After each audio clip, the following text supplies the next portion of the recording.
राजनीति में नेता नहीं होता, उसको हिस्सा नहीं मिलता। आज तक आपने राजनीति में हिस्सा नहीं लिया और आपके पास नेता नहीं था, इसलिए हम लोगों को हिस्सा नहीं मिला। आजादी के बाद का इतिहास उठाकर देखो। मैं आपको बताऊं हम क्यों इस लाइन में आए।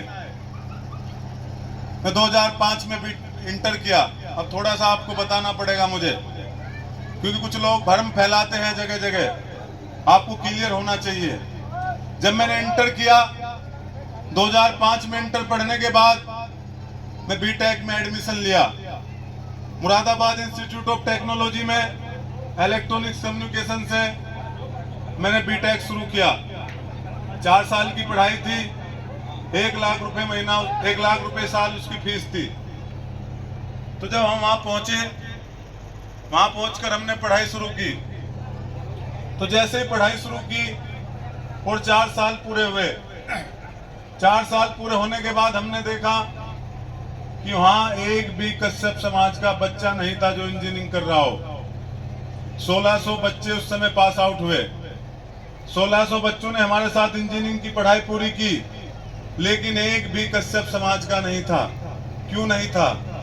वो इसलिए नहीं था क्योंकि हमारे पास 1 लाख रुपए नहीं है जो अपने बच्चे को इंजीनियरिंग पढ़ा सके। मैं बीटेक करके पूरी वहां से निकला।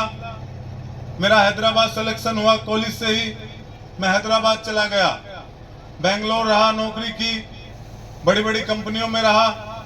तो वहां पर देखा हमने ऑफिसों में, जिन ऑफिसों में हम बैठते थे वहां एक भी हमारी जाति का व्यक्ति नहीं था। वहां सिर्फ कुछ ही जातियों के लोगों के पास सारी चीज थी।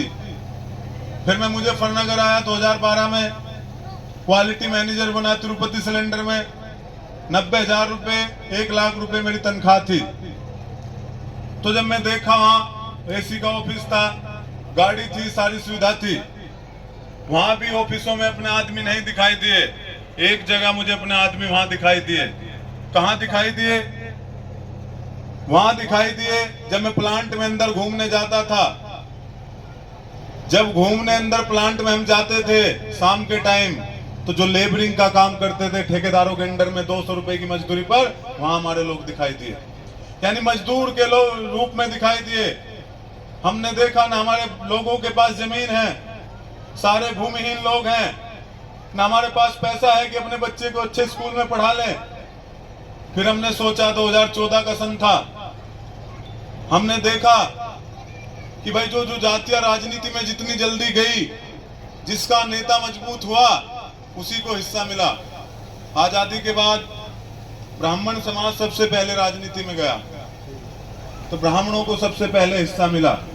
ठाकुर समाज राजनीति में गया, उनको हिस्सा मिला। फिर कुछ जमींदार जातियां राजनीति में गई, उनको हिस्सा मिला। तो जब तक आपका नेता राजनीति में नहीं होगा, आपके लिए कानून नहीं बनेंगे।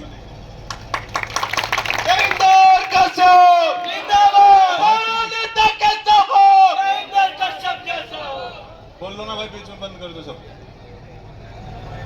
तो अगर राजनीति में आपका नेता नहीं होगा, आपको 76 साल हो गए देश की आजादी को।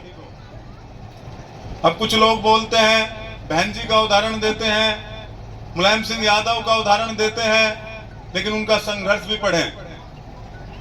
उनको 22% आरक्षण अनुसूचित जाति को आजादी के बाद से है।